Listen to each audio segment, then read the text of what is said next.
নমস্কার বন্ধুরা, জবাব দে সাইনি হুঁশিয়ারির পক্ষ থেকে তোমাদের সকলকে জানাই স্বাগত। তো অবশেষে ইস্টার্ন রেলওয়ের পক্ষ থেকে নতুন বিজ্ঞপ্তি জারি হলো, যেখানে শুধুমাত্র তোমরা যদি মাধ্যমিক পাশ করে থাকো তাহলেই হবে। মাধ্যমিকে শুধু 5 নম্বরটুকু তোমাদের লাগবে, তাহলেই তোমরা সরাসরি নিযুক্ত হতে পারবে। যেখানে তোমাদের কোনো রকমের ওয়াক ইন ইন্টারভিউ বলো বা রিটেন টেস্ট বলো, কোনো কিছুই তোমাদেরকে দিতে হবে না। ডাইরেক্ট সিভি জমা করেই তোমরা কিন্তু ভেরিফিকেশনের ডকুমেন্ট ভেরিফিকেশনের মাধ্যমে সরাসরি নিযুক্ত হতে পারবে। তো প্রত্যেকের জন্য কিন্তু একটা গ্রেট অপরচুনিটি যেটা ইস্টার্ন রেলের পক্ষ থেকে দেওয়া হচ্ছে। এবং এখানে তোমাদেরকে কিভাবে অ্যাপ্লিকেশন করবে সেই অ্যাপ্লাই প্রসেসটিও তোমাদের সাথে শেয়ার করব। মিনিমাম যদি 18 বছর হয়ে গিয়ে থাকে আর তুমি যদি বেসিক মাধ্যমিক পাসটুকু করে থাকো, তাহলে সম্পূর্ণ ভিডিওটি দেখো এবং এই ভিডিওটি তোমার আশা করি কোনো না কোনো উপকারে অবশ্যই লাগবে। তো এইরকম আরো বিভিন্ন রকম নিউজ যদি পেতে হয় তাহলে অবশ্যই আমাদের এই চ্যানেলটিকে সাবস্ক্রাইব করো, পাশে থাকা বেল বাটনটি অল করে রাখো ক্লিক করে, যাতে করে ইচ অ্যান্ড এভরি নোটিফিকেশন তোমাদের ফোনে চলে যায়। তো চলো আর দেরি করব না, সরাসরি অফিসিয়াল নোটিশ নিয়ে ডাইরেক্ট বিস্তারিত আলোচনা তোমাদের সাথে শুরু করব। তো এটা হলো ইস্টার্ন রেলওয়ের অফিসিয়াল ওয়েবসাইট, যেখানে এসে কিন্তু তোমরা সমস্ত রকম নোটিফিকেশন গুলো পেয়ে যাবে। তোমরা যদি এখানে ক্লিক করো তাহলেই কিন্তু সমস্ত রকম নোটিফিকেশন গুলো তোমরা পেয়ে যাবে।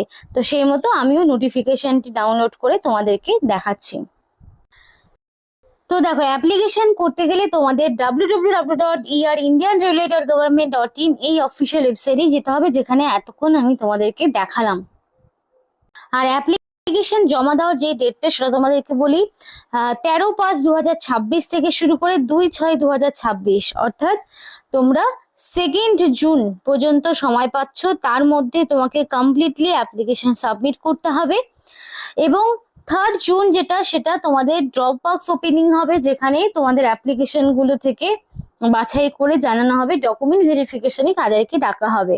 2 জুনের মধ্যে কমপ্লিট অ্যাপ্লিকেশন সাবমিট করবে। যে যত আগে অ্যাপ্লিকেশন সাবমিট করবে তার জন্য ততটাই ভালো। তো 3 তারিখেই বক্স ওপেনিং, 2 তারিখ থাকছে লাস্ট ডেট। লাস্ট ডেটের ভরসা একেবারেই করবে না, অ্যাপ্লিকেশন জমা নেওয়া স্টার্ট হয়ে গেছে। ঝটপট অ্যাপ্লিকেশন ফর্মটি প্রিন্ট আউট করো, ফিল আপ করো এবং প্রয়োজনীয় ডকুমেন্টস অ্যাটাচ করে জমা করে দাও। বেসিক্যালি আজকে যে নোটিফিকেশন নিয়ে কথা বলছি সেটা কিন্তু শিয়ালদা ডিভিশনের আন্ডারে পড়ছে, যেখানে তোমাকে রিসেন্ট কালার পাসপোর্ট সাইজের ফটো এক সাইডে তোমাকে অ্যাটাচ করতে হবে। এরপরে অ্যাপ্লিকেশন ফর্মটি কিভাবে পূরণ করবে দেখে নাও, কারণ কি অ্যাপ্লিকেশন ফর্মটি পূরণ করতে যদি কোনো রকম ভুল ত্রুটি হয় তাহলে কিন্তু সম্পূর্ণ অ্যাপ্লিকেশন ফর্মটি বাতিলের লিস্টে দেওয়া হবে, তোমরা কিন্তু চান্স পাবে না। তো first of all, name of the applicant in ক্যাপিটালে তোমার নাম থাকবে, যে নামটা মাধ্যমিক বা তার সমতুল্য পরীক্ষার অ্যাডমিটে যে নামের স্পেলিং ছিল সেই নামটাই তোমাকে দিতে হবে। ফাদার্স অ্যান্ড হাজবেন্ডের নাম, বাবা অথবা তোমার বর্তমানে যারা বিবাহিত রয়েছে তারা তাদের হাজবেন্ডের নাম দিতে পারো। বাকিরা যারা মেল এবং যারা আনম্যারিড মেয়েরা রয়েছে তারা কিন্তু তারা বাবার নাম দেবে। Age, date of birth, document to be attached, অর্থাৎ তোমার এখন বর্তমান বয়স কত, 1/1/2026 অনুযায়ী এক্স্যাক্টলি তোমার কত বছর কত মাস কত দিন সেটা, এবং ডেট অফ বার্থটা অবশ্যই মেনশন করবে। এবং ডেট অফ বার্থের প্রুফ হিসাবে মাধ্যমিকের অ্যাডমিটটাই কাজে দেবে। এডুকেশনাল কোয়ালিফিকেশন অ্যাটলিস্ট 10 স্ট্যান্ডার্ড, তোমাদের শুরুতেই বলেছিলাম শুধুমাত্র যদি মাধ্যমিক পাস থাকে তাহলেই হবে। এর জন্য তোমাদের কোনো রকম ITI এর যোগ্যতার প্রয়োজন হচ্ছে না, শুধুমাত্র যদি মাধ্যমিক পাস থাকে তাহলেই তোমরা এখানে অ্যাপ্লিকেশন করতে পারবে। এখানে হায়ার কোনো কোয়ালিফিকেশন দেওয়ার কোনো প্লেসও নেই, তাই দরকারও নেই, শুধুমাত্র মাধ্যমিকের ইনফরমেশনই তোমার এখানে দিতে হবে। এবং তুমি পার্মানেন্ট রেসিডেন্ট কিনা ওয়েস্ট বেঙ্গলে সেটাও তোমাকে মেনশন করতে হবে। এবং রেসিডেন্সিয়াল প্রুফ হিসাবে আধার কার্ড, ভোটার আইডি এগুলো তুমি দিতে পারো। তারপর দেখো তোমার এখানে যেটা দিতে হবে যে মেডিকেল সার্টিফিকেট, যেটা তুমি যে কোনো সরকারি হসপিটাল থেকে তোমাকে কালেক্ট করে আনতে হবে, যে তুমি সম্পূর্ণভাবে ফিট এবং কোনো রকম কমিউনিকেবল ডিজিজ তোমার নেই, সেই জন্য একটা মেডিকেল সার্টিফিকেট তোমাকে এখানে ইস্যু করাতে হবে এবং রিসেন্ট সেটা। তারপরে দেখো তোমার এর আগে তুমি কোনো রকম হল স্টেশনে জব করেছো কিনা, যদি করে থাকো তাহলে ইয়েস লিখবে, যারা করোনি তারা নো লিখবে।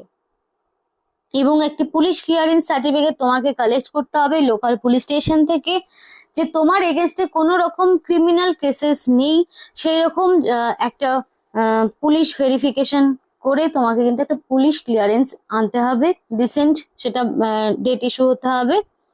আধার কার্ড, ভোটার কার্ড অথবা যে কোনো photo identity card issue by government to be submitted, এই তিনটের মধ্যে যে কোনো একটি তোমাকে দিতে হবে এবং সেটার নাম্বার তোমাকে বসিয়ে দিতে হবে। নন এমপ্লয়মেন্ট সার্টিফিকেট আছে কি না সেটা তুমি সেই মতো দেবে। টেলিফোন নাম্বারটা অবশ্যই ভ্যালিড দেবে, কারণ পরবর্তীতে কিন্তু ফোন করেই তোমাদের ডকুমেন্ট ভেরিফিকেশনের জন্য ডাকা হবে। এবং লাস্টের দিকে তুমি কি কি ডকুমেন্টস দিচ্ছ, কয় রকমের, সেগুলো হিসাব করে তোমাকে দিতে হবে সেই সংখ্যাটা। এবার দেখো তোমাকে কি কি ডকুমেন্টস দিতে হচ্ছে। মাধ্যমিক বা তার সমতুল্য পরীক্ষার অ্যাডমিট, মার্কশিট, সার্টিফিকেট, এটা তোমাকে টোটালটাই দিতে হচ্ছে, যেটা তোমার এডুকেশনাল প্রুফ, এডুকেশনাল কোয়ালিফিকেশনের প্রুফ এবং এজ প্রুফ দুটো হিসেবেই কাজে দিচ্ছে।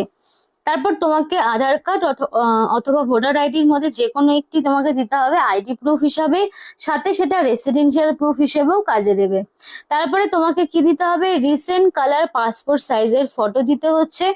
দেন তোমার হচ্ছে মেডিকেল সার্টিফিকেট দিতে হচ্ছে, পুলিশ ক্লিয়ারেন্স দিতে হচ্ছে। এই প্রত্যেকটি ডকুমেন্টস যেগুলো তোমার রয়েছে সেগুলোকে তুমি সেলফ অ্যাটাস্টেড করবে, প্রত্যেকটি ডকুমেন্টস জেরক্স করবে, করে নিচের দিকে নিজের নাম এবং ডেট দিয়ে সেটাকে সেলফ অ্যাটাস্টেড করে নেবে, করিয়ে তোমাকে এই ফর্মের সাথে অ্যাটাচ করতে হবে। এবং দেখো লাস্টের দিকে কিন্তু একটা সিগনেচার রয়েছে, সিগনেচারটা অবশ্যই রানিং হ্যান্ডরাইটিং এ হবে। ডেটের জায়গায় ডেট এবং প্লেসের জায়গায় প্লেস দিয়ে অ্যাপ্লিকেশন ফর্মটিকে পূরণ করবে। ডিক্লারেশনের জায়গায় আই দিয়ে তোমার সন, ডটার, ওয়াইফ অফ তোমার গার্জেনের নাম তুমি বসাবে, তারপরে কিন্তু সিগনেচার করতে হবে, দিয়ে এই অ্যাপ্লিকেশন ফর্মটি পূরণ করতে হবে। দেখো খুব ঝুট ঝামেলাহীন একটি অ্যাপ্লিকেশন ফর্ম, এবং প্রচুর স্টেশনে কিন্তু তোমাদের নিয়োগ হচ্ছে। তো বর্তমানে সেটা টিসি মানে টিকিট কালেক্টর এই পোস্টে নিয়োগ হচ্ছে। তো দেখো ইস্টার্ন রেলওয়ে শিয়ালদা ডিভিশনের পক্ষ থেকে নোটিফিকেশন জারি হয়েছে, নোটিফিকেশন 8 তারিখে বেরিয়েছে এবং অ্যাপ্লিকেশন অলরেডি শুরু হয়ে গেছে। অ্যাপ্লিকেশন জমা করতে হলে এখানে যে ঠিকানাটা রয়েছে এই ঠিকানায় অ্যাপ্লিকেশন জমা করতে হবে। এবার তোমাদেরকে একটা কথা বলি, যারা ভিডিওটি দেখছো তারা ঝটপট তোমাদের স্টেশনের নাম আমাদেরকে কমেন্ট করে জানাও, যাতে করে এর আগে কিন্তু প্রচুর জন তাদের স্টেশনের নাম কমেন্ট করেছিল, তার মধ্যে মোস্ট অফ ক্যান্ডিডেট তাদের নিজস্ব লোকাল স্টেশনের কিন্তু ইনফরমেশন পেয়েছিলে। তো যারা এখনো নিজস্ব কোনো স্টেশনের ইনফরমেশন, লোকাল স্টেশনের ইনফরমেশন পাওনি, তারা ঝটপট আমাদেরকে কমেন্ট করে জানাও তোমার স্টেশনের নাম, তাহলে তোমার স্টেশনে থাকা যে কোনো ইনফরমেশন যদি থাকে অবশ্যই তোমাদেরকে সেটা জানানোর চেষ্টা করব। আর যদি তোমার বেসিক মাধ্যমিক কোয়ালিফিকেশন থেকে থাকে তাহলে তুমি অবশ্যই তোমার স্টেশনের নাম আমাদেরকে কমেন্ট করে জানাও, কারণ এরকম সুযোগ কিন্তু বারবার আসে না। আজকে যে নোটিফিকেশন নিয়ে কথা বলছি, আগামীতে আরো বিভিন্ন নোটিফিকেশন, বিভিন্ন স্টেশনের নাম তোমরা কিন্তু দেখতে পাবে, তার মধ্যে তুমি কোন স্টেশনে বিলং করছো সেটা ঝটপট কমেন্ট বক্সে জানাও। তো দেখো এই ঠিকানায় কিন্তু তোমাকে অ্যাপ্লিকেশন সেন্ড করতে হচ্ছে। এবার এখানে তোমার যে কোয়ালিফিকেশন লাগবে সেটা হচ্ছে মিনিমাম মাধ্যমিক পাস এবং তোমার হচ্ছে মিনিমাম 18 বছর। 18 থেকে তোমার বয়স যদি 40-এর মধ্যে হয়ে থাকে তাহলে তুমি অবশ্যই আবেদন করতে পারবে, এবং মিনিমাম মাধ্যমিক পাস। যদি কারোর থাকে উচ্চ মাধ্যমিক, গ্রাজুয়েশন, আইটিআই, সেগুলো কোনো রকম কিন্তু অসুবিধা হবে না, তারাও কিন্তু এখানে আবেদন করতে পারবে। বেসিক্যালি তুমি ইংলিশ পড়তে পারছো কিনা, মানে ধরো স্টেশনের নাম পড়তে পারছো কিনা, কোনো ফর্ম বা টিকিটের নাম্বার পড়তে পারছো কিনা, এইটুকু এবিলিটি জাস্ট চেক করা হবে।